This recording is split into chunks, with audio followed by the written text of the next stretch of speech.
Halo guys, jumpa lagi dengan saya Sam Gue. Hari ini Minggu tanggal 17 November 2024 saya akan bahas saham DRMA. DRMA ini adalah supplier dari motor Honda.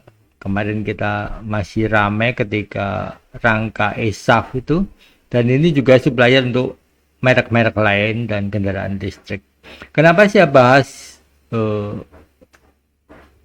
TRMA ini suppliernya adalah pembuat kerangka dan bodi dan beberapa part motor dan mobil gitu ya. Karena kalau saya lihat data penjualan mobil di bulan Oktober kemarin itu sudah selama 9 bulan sebelumnya itu berturut-turut selalu minus year on year-nya, dan sekarang sudah mendekati nol gitu ya. Sebentar lagi positif, artinya itu cukup bagus. Soalnya negatif itu pun juga karena di tahun sebelumnya itu tinggi sekali akibat dari selesainya COVID gitu ya. Jadi ini menurut saya cukup bagus, dan kalau kita lihat datanya DRMA ini IPO di November 2021 ya. Jadi otomatis datanya biasanya saya dimulai dari 1 Januari 2020, ini saya mulai dari 1 Januari 2022. Karena IPO-nya tahun 21, otomatis data sebelumnya nggak ada, data laporan keuangannya. Kalau kita lihat di sini, ini adalah yang warna merah ini ya, total asetnya. Kita lihat sejak IPO itu total asetnya relatif naik ya. Mulai dari 2,5 triliunan ya di sini.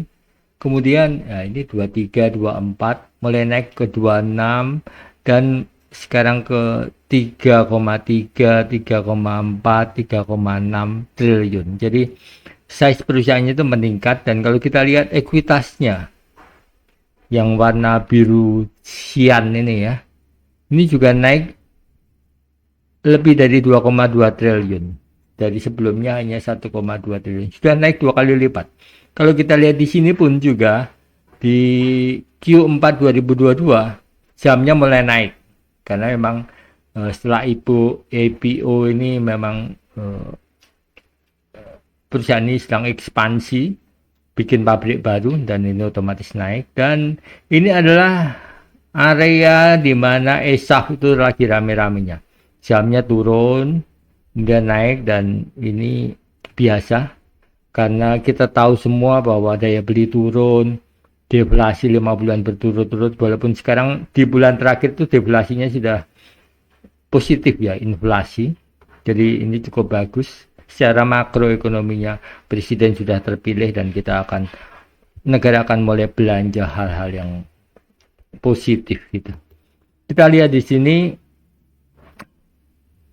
sekarang kita lihat catatan laba ruginya.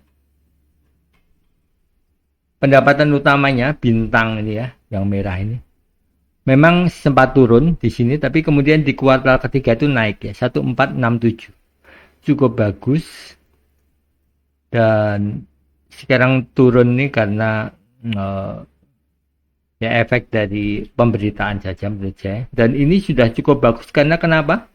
Dia ada di Bollinger bawahnya, di area Bollinger bawah sekitar di sini ya. Harganya di 1045, di sekitar di sini, di 1000-an ini kan ya.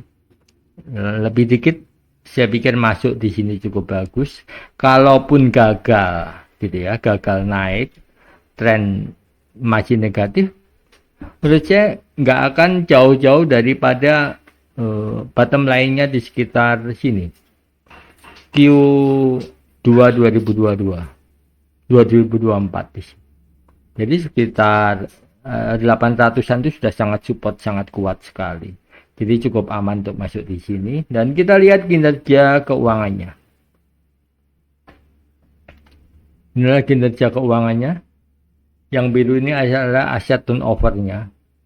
Asetnya memang naik tinggi, jadi penjualannya agak turun. Dia memang seperti ini grafiknya, cenderung turun, tertinggi di sini gitu ya. Saat penjualannya aset turnover adalah total penjualan dibagi total asetnya. Jadi efektivitas asetnya terhadap penjualan itu adalah namanya aset turnover. Demikian kita lihat sekarang beritanya. Nah, ini adalah beritanya. Tanggal 15 kemarin ada public expose. Public expose ini menurut saya cukup momentum yang cukup bagus karena di hari terakhir kemarin juga naik 3,5%, ya 3,47, 3,5%. Jadi ini adalah momentum yang cukup bagus. Dan kalau kita lihat 1045 itu bukan nilai yang terlalu tinggi untuk kita buy atau masuk gitu. Karena nilai terendahnya di sekitar bulan Mei tanggal 3 itu 920 915 ini.